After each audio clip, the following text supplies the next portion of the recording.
British diving team? I was on the British team for almost 10 years. It was a silly thing. I got into it really late. To be, you know, efficient in any kind of international sport, you have to start when you're like 4 or 5 years old. You're looking pretty efficient there. Jason Statham never played tough. He is tough. Every punch, every stunt, every fight you've seen, that's him. No doubles, no fear. From the rough streets of Shirebrook to Hollywood superstardom, his journey was built on blood, sweat, and survival. But at 58, the man built on grit and glory is facing a twist no script could prepare him for. What happened to the world's toughest action star will leave you stunned. Untold battle behind the action hero.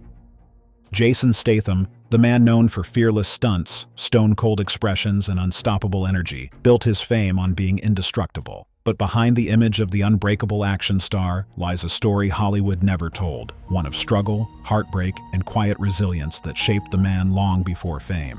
Born on July 26, 1967, in Shirebrook, Derbyshire, England, Jason grew up far from the glamour of movie sets. His mother, Eileen, was a dancer, while his father, Barry, sold cheap jewelry and household goods on market stalls. Life wasn't easy, but it was honest. Jason spent his childhood helping his father sell on the streets, learning early that survival meant hustle.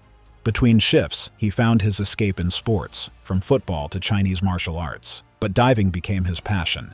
His dedication led him to represent Britain's national diving team for over a decade, competing in world championships. Yet even as a diver, Jason wasn't living the dream. Despite the discipline and hard work, success came slowly, and money came even more slowly.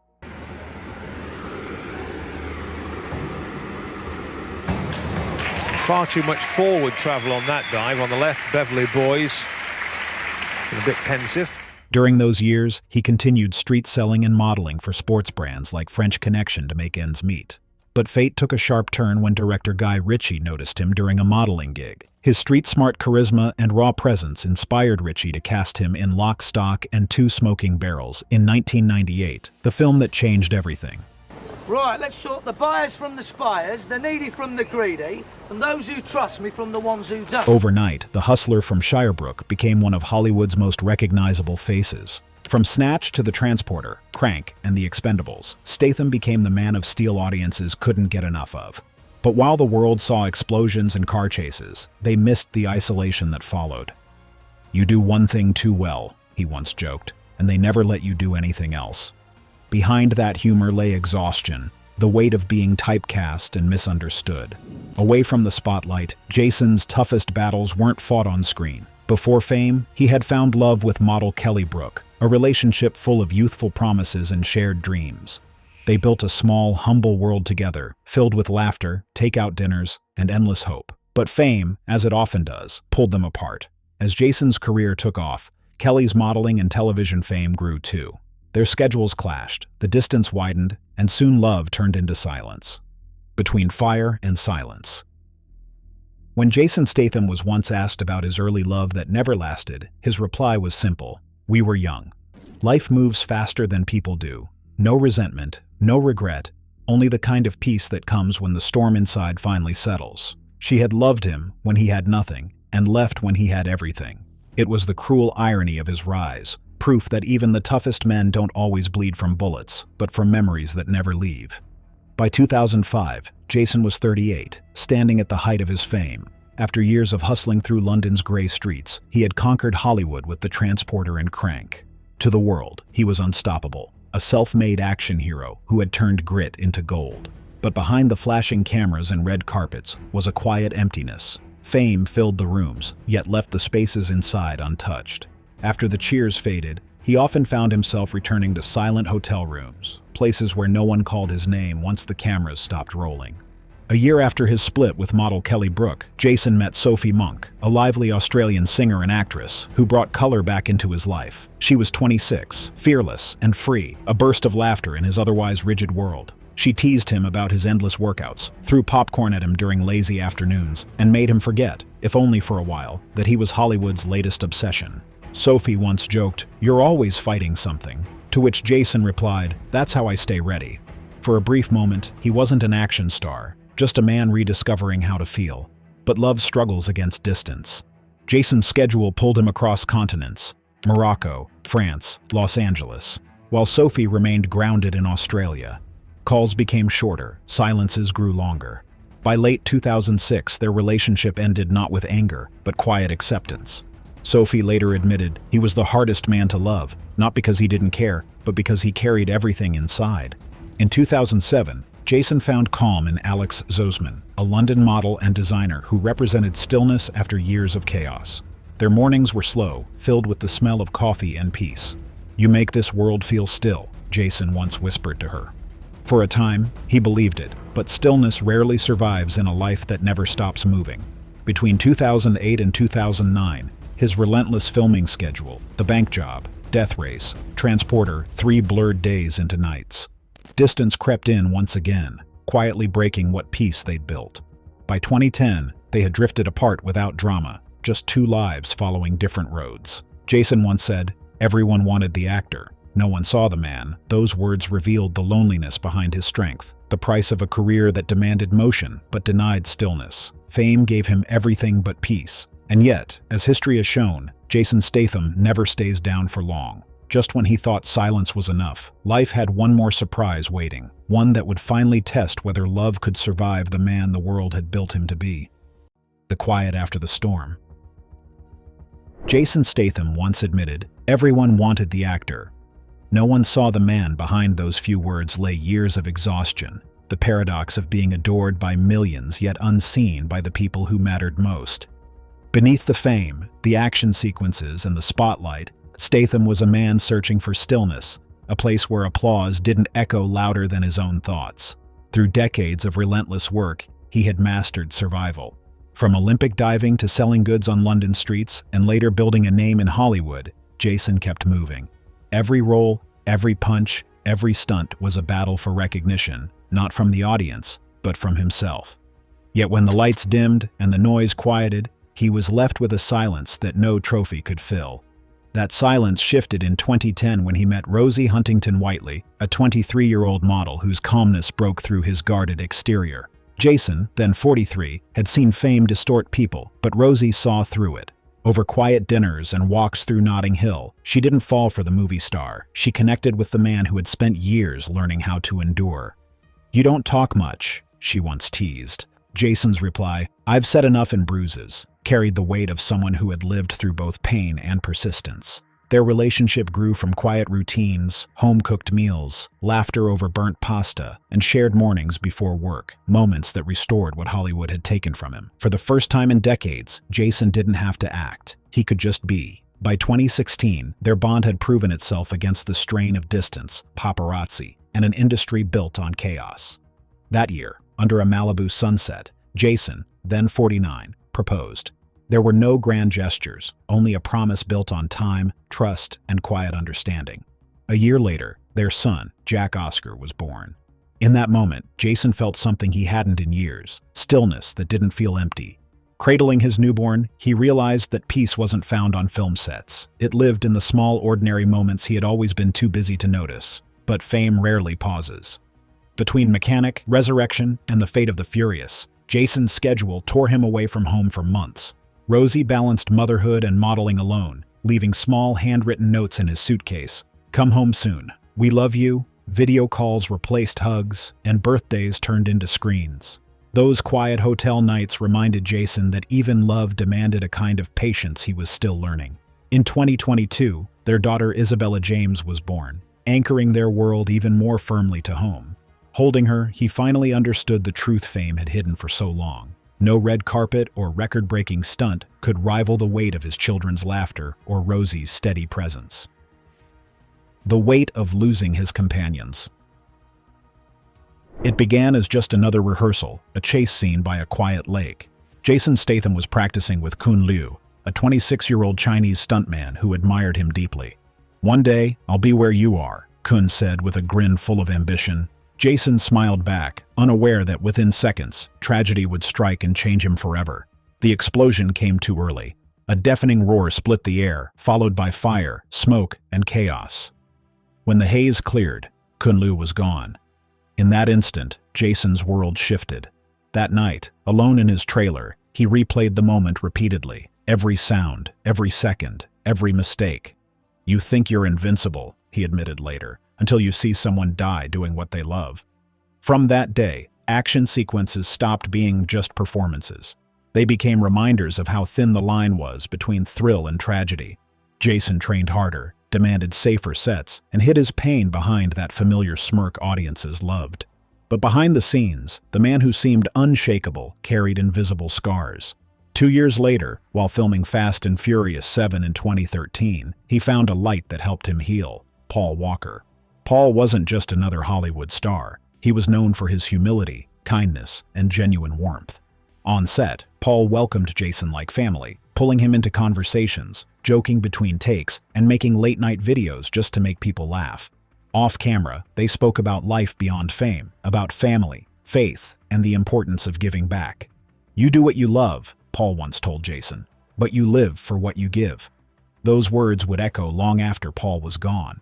Then came November 30th, 2013, a quiet Saturday in Santa Clarita. Paul Walker was leaving a charity event for typhoon victims when his car crashed, killing him instantly. The shock rippled through the Fast and Furious family. For Jason, it was déjà vu, another life lost to speed and risk. At the memorial, he stood silently among thousands, eyes lowered, grief heavy in his chest. Filming after Paul's death felt surreal. Every engine rev and choreographed fight reminded him of his friend's absence. "You don't move on from a man like Paul," Jason later said. "You carry his light wherever you go." Since then, Jason's relationship with danger has changed. Explosions, crashes, and stunts are no longer just cinematic thrills. They're sacred acts of trust and memory. He works more closely with his crew, insists on better safety protocols, and mentors young stunt performers with the same care Paul once showed him. At home, when night falls, Jason sometimes wakes from dreams filled with smoke and noise. He checks on his children, whispers a quiet thank you to fate, and remembers the faces that didn't come back. Because for a man who has faced villains, fire, and falls, the hardest battles aren't on camera. They're the ones that stay unseen, fought within the silence of loss, resilience, and memory. Hidden cost of doing it all himself. Jason Statham has built a reputation not just as an action star, but as one of the few in Hollywood who actually lives his roles. He's not a professional wrestler or a trained stuntman by trade, yet his dedication to realism has turned every film into a physical battle against time, gravity, and pain. What fans see on screen, the punches, leaps, and narrow escapes, are only fragments of a story written in bruises, fractures, and endurance. The decision set the tone for the rest of his career. From Crank to Death Race and Safe, he transformed action scenes into tests of human limits.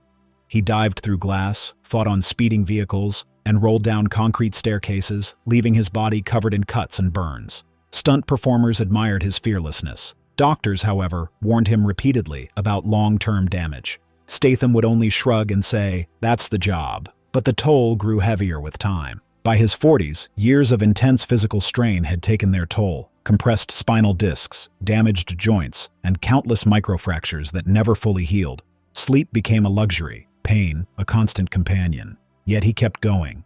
"You don't rest," he once told a friend. "You just recover fast enough to get hurt again." Each new project demanded more, each one pushing him further past his limits. Then came 2014, and with it, a brush with death. During the filming of The Expendables 3 in Bulgaria, Statham insisted on performing a truck stunt himself. The vehicle, a 3-ton truck, malfunctioned. Its brakes failed, sending it careening off a pier into the Black Sea. Cameras kept rolling as chaos unfolded. Statham was trapped underwater, fighting against the weight of metal and the pressure of time. For a brief moment, survival seemed impossible, but instinct took over. He forced the door open, swam to the surface, and broke through, gasping for air, alive by inches. We was filming on the edge of the dock, on the edge of the Black Sea in Bulgaria. I'm driving a big 3-ton flatbed truck. Everybody's supposed to get on the back, slide. That whole little poster is supposed to be on the back of the truck. And I said, before they get on, let me just do a little test drive. So I'm in the truck there, and I slam on the brakes where I'm supposed to stop. Nothing happens. Next thing you know, I've hit 2 cameramen. I literally thought I'd killed them. It was like a split second later, I'm going 9 feet over the edge of this sort of concrete jetty, and I'm going down towards the Black Sea, thinking, I've got to get out of this. This is ridiculous. So I'm trying to prise myself from behind the wheel to get out the window. The windows are down. The truck hits the water just slams me back, and we just like sinking fast, straight to the bottom. That near-fatal accident changed him. It wasn't just another stunt gone wrong, it was a moment of reckoning. Behind the tough exterior, Statham had faced mortality head-on. Yet even after the accident, he didn't retire from performing his stunts. Instead, he trained harder, with renewed caution but undiminished drive. Younger stunt performers look up to him, often unaware of the quiet suffering that comes with such commitment. For Jason Statham, pain is not a setback, it's part of the story. And behind every breathtaking scene lies a man who continues to wrestle not just villains on screen, but his own body's limits, one film at a time. Between survival, brotherhood, and fear. November 30th, 2013, Santa Clarita. What began as a regular rehearsal day for Jason Statham turned into one of the darkest moments of his life. News spread like wildfire. Paul Walker was gone. A car crash, a Porsche Carrera GT, speeding at nearly 90 miles per hour. The vehicle slammed into a light pole and a tree. Paul wasn't driving. His friend Roger Rodas was, but neither survived. Moments earlier, they had left a charity event for typhoon victims in the Philippines. Jason sat in disbelief. To him, Paul was invincible. He drove like he breathed. Days later, at Paul's memorial, Jason stood quietly behind the crowd, surrounded by fans, flowers, and photos of that familiar grin he'd seen every day on set.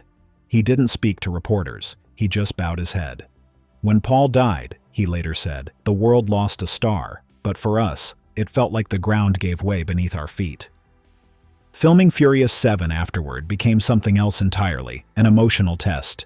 Every rev of an engine echoed with loss, every smile in the script carried weight. You don't move on from a man like Paul, Jason reflected. You carry his light wherever you go. Sometimes, behind the wheel, he swears he still hears that voice, steady, warm, saying, "One more ride." But Paul's death wasn't the only shadow. Jason's entire career had been a war against his own body. Since 2002, he'd taken every punch and crashed himself. From the transporter to Crank, he jumped through glass, fought atop speeding vehicles, and dove from impossible heights. His body became a map of scars and silent pain. By his 40s, years of impact had crushed his spine and torn his joints, yet he refused to stop. "You don't rest," he once told a friend. "You just recover fast enough to get hurt again." Then came The Expendables 3 in 2014, a shoot that nearly ended everything.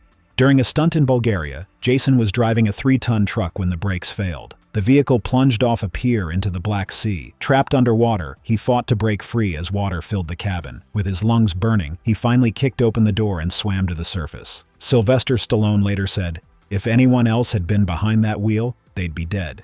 Jason said nothing. The next morning, he returned to the set, quiet, bruised, and changed. He no longer called them stunts.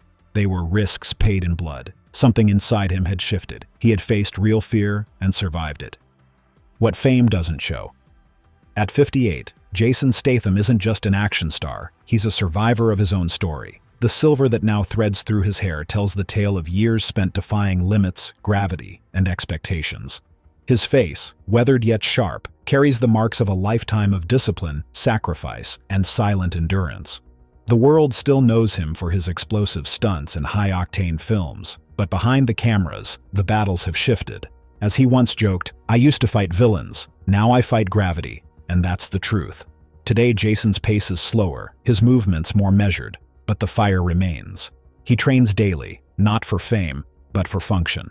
Old injuries from decades of stunts have taken their toll, from dislocated shoulders to fractured ribs. Yet, instead of giving in, he channels his energy into rebuilding. In interviews, he often talks about maintaining the machine, or his body with precision. His workout routines now focus on longevity, mobility, and strength rather than spectacle. He still practices martial arts, preferring controlled sparring to the full-contact fights of his earlier years. On set, Jason remains relentless. Directors and co-stars speak about his unmatched discipline. No stunt double, no excuses. Even at 58, he insists on performing most of his action sequences himself. But he's more selective now, choosing roles that reflect who he has become rather than who he used to be. In The Beekeeper, 2024, his character isn't just a fighter, he's a man haunted by loss and duty, much like Jason himself, whose life has been shaped by both triumph and quiet pain. Away from the spotlight, Statham has built a life defined by stability and balance. He shares a long-term relationship with model and actress Rosie Huntington-Whiteley, with whom he has 2 children. Fatherhood, he admits, changed his perspective. "You stop chasing the next thing," he once said. "You start protecting what you already have." Family, for him, has become the anchor that years of fame never provided. Though wealth and recognition are no longer his goals, Jason's work ethic hasn't faded. He continues to collaborate with longtime friend and director Guy Ritchie, blending gritty storytelling with realism that feels truer with age. Off-screen, he's known for avoiding Hollywood's social scene. No scandals, no chaos, just training, family, and work. Still, beneath the calm, the physical cost remains. Every stunt, every dive, every fight scene has left its mark. Decades of pushing limits have made recovery longer, sleep lighter, and silence heavier. But that's the part of Jason Statham the world rarely sees. The man who endures quietly, who refuses to surrender to time. We hope you enjoyed this video. Stay tuned for more amazing stories.